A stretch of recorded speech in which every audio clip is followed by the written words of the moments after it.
ఇప్పుడు ముందుగా చరిక మహేష్ కేటీఆర్ గారి యొక్క నాయకత్వంపై నమ్మకంతో ఈరోజు పార్టీలో చేరడానికి విచ్చేసినటువంటి వారికి హృదయపూర్వకంగా స్వాగతం. అదేవిధంగా వరుణ్ రెడ్డి గారు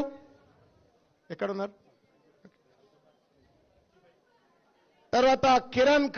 కడపాక గారు సీనియర్ అడ్వకేట్, సంగీత గారు బీజేపీ షేక్పేట్ డివిజన్ మహిళా అధ్యక్షురాలు,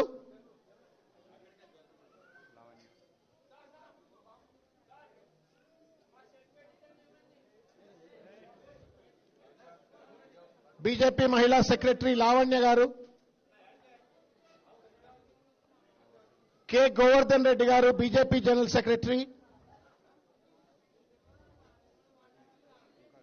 సుంకరి భాగ్యమ్మ గారు,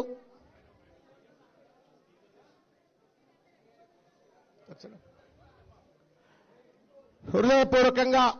ఒక్కసారి చప్పట్లతో తమ్ముడు మహేష్ ను సాదరంగా కేటీఆర్ గారు ఆహ్వానించి పార్టీలో చేర్చుకున్న ఈ సందర్భంగా గట్టిగా ఒక్కసారి జై తెలంగాణ, జై తెలంగాణ.